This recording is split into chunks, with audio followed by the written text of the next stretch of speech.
हिंदवी स्वराज्याचे सरसंस्थापक छत्रपती शिवरायांना मानाचा मुजरा करतो। भारतीय राज्यघटनेचे शिल्पकार भारतरत्न डॉक्टर बाबासाहेब आंबेडकर यांना मानवंदना अर्पित करतो। आज शहीद दिवस आहे। भारतीय स्वातंत्र्याकरता ज्या शहीदांनी भगतसिंग, सुखदेव आणि राजगुरू यांनी आजच्याच दिवशी फाशी स्वीकारली होती आणि त्यातनं भारतीय स्वातंत्र्याकरता अनेक क्रांतिकारक त्यांनी तयार केले होते। त्यामुळे या क्रांतीसूर्यांना देखील आजच्या या निमित्ताने नमन करतो। आज आंतरराष्ट्रीय सहकार वर्षाच्या निमित्ताने गृहनिर्माण संस्था आणि अपार्टमेंट यांचं महाअधिवेशन आणि प्रदर्शन अशा या कार्यक्रमाच्या निमित्ताने आयोजित मंचावर उपस्थित भारत सरकारचे सहकारिता आणि नागरी उद्योग राज्यमंत्री मुरलीधर मोहोळजी, सहकाराच्या क्षेत्रात ज्यांचं प्रचंड मोठं कार्य आहे आणि विशेषतः सहकारी गृहनिर्माण संस्थांकरता जे सातत्याने संघर्ष करतात, ते विधान परिषदेतील आमचे गटनेते आमदार प्रवीण दरेकरजी, राज्य सहकारी बँकेचे अध्यक्ष विद्याधर अनासकरजी, आमदार हेमंत रासनेजी, धीरज घाटेजी, सुहास पटवर्धनजी, प्रकाश दरेकरजी, सीताराम राणेजी, मनीषा देकोष्टी, भास्करजी म्हात्रे, सुभाषजी कर्णिक, प्रसादजी परब, बाबाजी मिसाळ, कर्नल प्रमोद दैतुले, मंचावरील सर्व मान्यवर, समोर बसलेले सर्व मान्यवर, भगिनी आणि बंधूंनो, मला अतिशय आनंद आहे की या सहकारी गृहनिर्माण संस्था आणि अपार्टमेंटच्या अधिवेशनामध्ये पुण्यामध्ये आपल्यामध्ये मी उपस्थित आहे। मी धन्यवाद देईन प्रवीण दरेकर यांना की ज्यांनी खरं तर या सहकारी गृहनिर्माण संस्थांच्या एकूण कामाशी आणि व्यापाशी माझा जवळचा परिचय करून दिला आणि ज्यावेळी हे संपूर्ण काम आम्ही बघितलं आणि प्रवीणजींनी मला सांगितलं की बघा, एवढं मोठं काम आज या सगळ्या संस्था करतायत, राज्यामध्ये जवळपास आपल्याला कल्पना आहे की 2.25 लाख सहकारी संस्था आहेत, त्यातल्या अर्ध्यापेक्षा जास्त संस्था या खरं म्हणजे सहकारी गृहनिर्माण संस्था आहेत आणि या सहकारी गृहनिर्माण संस्थांना सहकार कायद्यामध्ये स्थानच नाही आणि हे लक्षात आल्यानंतर मला अतिशय आश्चर्य वाटलं आणि मग 2019 साली सहकार कायद्याला आम्ही अमेंड केलं आणि पहिल्यांदा एक नवीन चॅप्टर हा सहकारी गृहनिर्माण संस्थांकरता आपण सहकार कायद्यामध्ये त्या ठिकाणी सम्मिलित केला आणि तेव्हापासून खरं तर कायद्याने एक रिकॉग्निशन या सहकारी गृहनिर्माण संस्थांना दिलं। मला या गोष्टीचं थोडं दुःख आहे की याचे नियम बनवण्याकरता आम्हाला 6 वर्ष लागले, अद्यापही ते नियम तयार झाले, म्हणजे नियम तयार झाले पण पब्लिश झाले नाहीत। आपल्या मागण्यांपैकी एक मागणी ती आहे, मी आत्ताच आमच्या सहकारी विभागाला विचारलं आणि मला असं वाटतं की येत्या 10 ते 12 दिवसात आम्ही हे नियम पब्लिश करू आणि हा जो काही एक राहिलेला कार्यभार आहे हा निश्चितपणे आम्ही पूर्ण करू, जेणेकरून सहकारी संस्थांना या नियमाचा आधार घेऊन पुढचा जो कारभार आहे तो योग्य प्रकारे करता येईल। दुसरं, आपण त्या काळामध्ये अपार्टमेंट ऍक्टमध्ये देखील अमेंडमेंट केली, कारण अपार्टमेंट ओनरशिप ऍक्ट जो होता त्याच्यामध्ये काही तरतुदीच नव्हत्या. विशेषतः रिडेव्हलपमेंटच्या संदर्भात जर एखाद्या व्यक्तीने ऑब्जेक्शन घेतलं तर पुढे काय, या संदर्भात कुठला रिकोर्स नव्हता. आणि म्हणून आपण त्यातही बदल केला आणि अनेक तरतुदी त्याच्यामध्ये घातल्या. पण दुर्दैवाने हे लक्षात आलं की या तरतुदी घालताना एक जे विकेंद्रीकरण आपल्याला केलं पाहिजे ते न केल्यामुळे अनेक कन्फ्युजन उभे राहिले की नेमकं परमिशन द्यायची कोणी, एविक्शन करायचं असेल तर ते कोणी करायचं, ताबा घ्यायचा असेल तर तो कोणी द्यायचा, अशा अनेक गोष्टी त्या ठिकाणी झाल्या.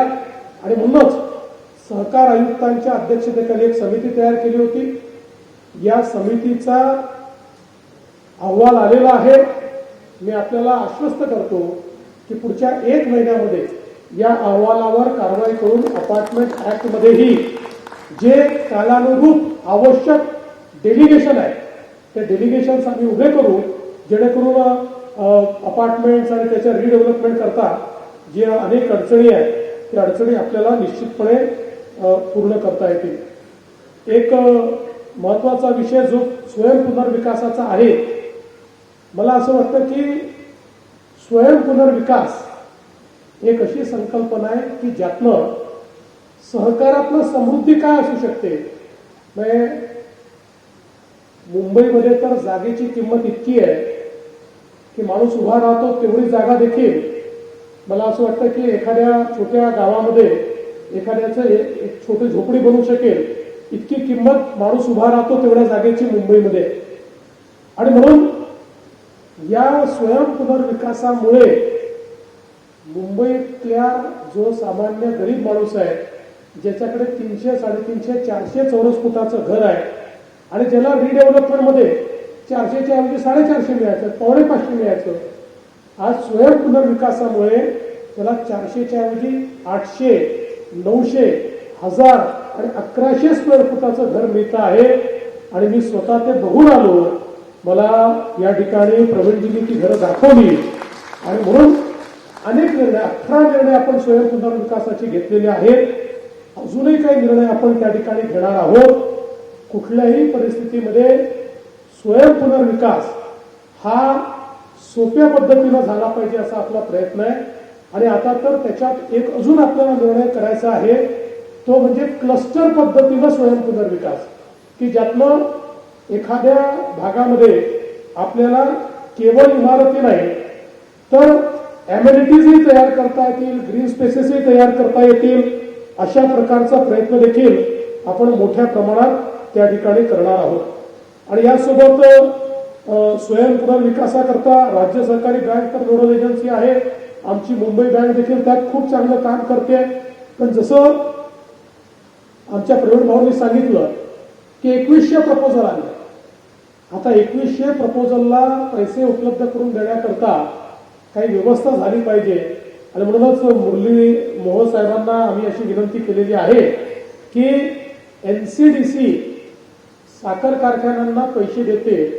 आता 10 साखर कारखान्यांना जेवढे पैसे दिले ना मुरली भाऊ, तेवढे जरी देऊन टाकले यांना तरी यांचे 1000 अपार्टमेंट तसेच होऊन जातील, 1000 प्रोजेक्ट तसेच होऊन जातील. त्यामुळे त्याच्यामध्ये एकच अडचण आली, अप्रुव्हलही मिळालं आणि नंतर लक्षात आलं की एनसीडीसीच्या बायलॉज मध्ये शहरात पैसे देता येतील. आता या सगळ्या सहकारी गृहनिर्माण संस्था शहरातच आहे, त्यामुळे तो एक थोडा बदल आपल्याला करायचा आहे. मला विश्वास आहे की मुरलीजी सहकारिता राज्यमंत्री आहेत आणि अमित भाईंसारखा अतिशय रिस्पॉन्सिव्ह आणि रिस्पॉन्सिबल मंत्री असल्यामुळे पुढच्या 3-4 महिन्यात आपण प्रयत्न करून हा जर बदल केला तर आमचे अनास्करजी आणि आमचे प्रवीणजी हेच मग सगळ्यांना पैसे देऊन टाकतील, कुठली अडचण त्याच्यामध्ये येणार नाही आणि सेल्फ रिडेव्हलपमेंट आपल्याला चांगल्या पद्धतीनं त्या ठिकाणी करता येईल. एक अजून महत्वाचा विषय आपण सगळ्यांनी या ठिकाणी मांडलेला आहे की ज्या विषयातनं आपण हे सांगितलंय की सर्व सहकारी कार्यालय ऑनलाईन प्रणालीने जोडावे. याची सुरुवात आम्ही केलेली आहे, त्याचं डेव्हलपमेंट चाललेलं आहे आणि मी आपल्याला आश्वस्त करतो आणि आमच्या सहकारी विभागाचे लोक या ठिकाणी सगळे बसलेले आहेत. तुम्ही त्याची नोंद करून ठेवा. मी इथे जे जे घोषित करतोय जबाबदारी तुमची आहे. त्याची एक नोट तयार करून सचिवांपासून सगळ्यांपर्यंत ती नोट पोहोचली पाहिजे. जे जे मी अनाऊन्स केलं आणि त्या टाइमलाईनमध्येच ते पूर्ण झालं पाहिजे. त्यामुळे या ठिकाणी कुठल्याही परिस्थितीमध्ये पुढच्या 3 महिन्यात संपूर्ण प्रणाली ही सगळी ऑनलाईन आम्ही करू. आणि नुसती ऑनलाईन नाही तर पुढच्या 6 महिन्यामध्ये हे सगळं तुम्हाला आम्ही व्हॉट्सअपवर उपलब्ध करून देऊ. आता आम्ही व्हॉट्सअप गव्हर्नन्स करतोय. व्हॉट्सअप सोबत आमचं मेटा सोबत करार झाला आहे आणि सगळ्या सेवा म्हणजे तुम्ही पेमेंट देखील व्हॉट्सअपवर करू शकाल आणि परवानगी व्हॉट्सअपवर घेऊ शकाल. अशा प्रकारची व्हॉट्सअपची प्रणाली आम्ही आता एक व्हॉट्सअप गव्हर्नन्स हा प्रकार आम्ही आणलेला आहे. त्याचं डेव्हलपमेंट आमचं जवळपास झालंय. आता एक एक सेवा त्याच्यावर ऑनबोर्डिंग चाललेली आहे. 500 सेवा त्याच्या माध्यमातून देणार आहोत. पण आता मी सहकार विभागाला सांगतो की सहकार विभागाने सगळ्यात पहिले त्याच्यावर आपल्या सेवा ऑनबोर्डिंग करायच्या आहेत, जेणेकरून या सगळ्या गोष्टी म्हणजे त्या ठिकाणी नोंदणी असेल, थकबाकी असेल, वसुली असेल, बोर्ड असेल, सुनावणी असेल, सगळ्या गोष्टी या ऑनलाईन त्या ठिकाणी होतील. आणि त्यातनं निश्चितपणे एक मला असं वाटतं की कुणालाही हेलपाटे मारण्याची गरज पडणार नाही, वेळ खराब करण्याची गरज पडणार नाही. कारण सगळ्या या सहकारी संस्था ज्या आपल्या गृहनिर्माणच्या आहेत या संस्थेचे पदाधिकारी आपला व्यवसाय सांभाळून आपल्या नोकऱ्या सांभाळून त्या ठिकाणी हे काम करतात. ते काही फुल टाइम त्यांचं काम नाही आहे आणि त्यांना जर हेलपाटे मारावे लागले तर त्यांच्याकरता ते अडचणीचं होतं. त्यामुळे सगळ्या हेलपाट्यापासून तुम्हाला पूर्णपणे त्या ठिकाणी कसं आम्हाला मुक्ती देता येईल ती मुक्ती आम्ही देणारच आहोत. एक तक्रार निवारणाच्या संदर्भात ऑनलाईन पोर्टल आता सहकार विभागाने सहकार संवाद नावाने त्या ठिकाणी सुरू केलेलं आहे. आणि मला अतिशय आनंद आहे की यातनं खूप मोठ्या प्रमाणात म्हणजे 23-24 या कालावधीत एका वर्षाच्या 6,851 ऑनलाईन तक्रारी प्राप्त झाल्या आणि त्यातल्या 5,500 तक्रारींचं निवारण देखील सहकार विभागाने केलं आहे. अधिक इफिशियंटली हे निवारण कसं करता येईल याचा प्रयत्न देखील पुढच्या काळामध्ये आपण निश्चितपणे करू. मानवी हस्तांतरणाच्या संदर्भात देखील आपण जे विषय मांडलेले आहेत निश्चितपणे त्याच्यावरही योग्य अशा प्रकारची कारवाई आम्ही करू. आणि टँकर मुक्त संस्था हा एक आपण चांगला मुद्दा मांडलेला आहे. टँकर मुक्त तर करण्याचा प्रयत्न करू, पण तुम्ही सोबत अजून एक काम हातामध्ये घ्या, सोलर युक्त संस्था. आणि आता प्रधानमंत्री सूर्यघर योजनेमध्ये आपल्याला एक अशी अपॉर्च्युनिटी आलेली आहे की अतिशय कमी पैसा आपण त्या ठिकाणी खर्च करून पूर्णपणे आपल्या अपार्टमेंटचं विजेचं बिल हे जवळपास त्या ठिकाणी 0 करू शकतो. आणि तुम्ही जास्त वीज जर तयार केली तर ती आम्ही विकतही घेऊ, म्हणजे तुम्हाला 2 पैसेही त्यातून मिळू शकतात. त्यामुळे सहकारी गृहनिर्माण संस्थांच्या फेडरेशननी एक मोहीम म्हणून प्रधानमंत्री सूर्यघर योजनेच्या अंतर्गत आपल्या सगळ्या अपार्टमेंटचं सोलरायझेशन होईल आणि त्यातनं आपलाही फायदा होणार आहे आणि प्रदूषणालाही आपण कुठेतरी थांबवणार आहोत. तर या दृष्टीने आपण पुढच्या काळामध्ये कारवाई करावी अशा प्रकारची माझी अपेक्षा आहे. मला अतिशय आनंद आहे की खूप चांगल्या प्रकारे या फेडरेशनचं सगळं काम चाललेलं आहे. आणि याला बळकट करण्याकरता मला असं वाटतं की ज्या ज्या गोष्टींची आवश्यकता पडेल, मी तुम्हाला एक गोष्ट सांगतो की तुमच्याकडे प्रवीण दरेकर यांच्यासारखा एक वकील आहे. प्रवीण दरेकर तुमचे अटॉर्नी जनरल आहे. त्याच्यामुळे तुम्हाला जे जे लागतं ते तुम्ही दरेकरांना सांगा. त्यांच्यामध्ये कसं आहे ते माझ्या पाठीमागे लागून प्रसंगी माझं डोकं खाऊन पण ते पूर्ण करून घेतात. त्याच्यामुळे निश्चितपणे ज्या ज्या गोष्टी तुम्हाला अपेक्षित आहे त्या गोष्टी आपण पूर्ण करू. आणि येत्या काळामध्ये आमचा हा जो या ठिकाणी सहकारी गृहनिर्माण संस्थांमध्ये राहणारा आमचा जो सगळा समाज आहे या समाजाला एक प्रकारे क्वालिटी लाईफ आपल्याला देता आलं पाहिजे, यांना ईज ऑफ लिव्हिंग देता आली पाहिजे, अशा प्रकारचा प्रयत्न आपला असणार आहे. त्या दृष्टीने आम्ही सगळे निश्चितपणे प्रयत्नरत राहू हा विश्वास मी आपल्याला देतो. आणि पुन्हा एकदा या आपल्या अधिवेशनाकरता आपण मला निमंत्रित केलं त्याबद्दल मी आपले मनापासून आभार मानतो. आज एक अजून रेकॉर्ड आपण केलाय तो म्हणजे पुस्तक प्रकाशनाचा. त्यामुळे ज्यांच्या ज्यांच्या पुस्तकांचं प्रकाशन आपण केलेलं आहे त्या सगळ्यांना मनापासून शुभेच्छा देतो. हे सगळे पुस्तकं मी वाचू शकेल असं नाही, पण निश्चित मी चाळेल हे देखील त्या ठिकाणी मी आपल्या सर्वांना सांगतो आणि माझं बोलणं संपवतो. धन्यवाद. जय हिंद, जय महाराष्ट्र. एबीपी माझा, उघडा डोळे बघा नीट.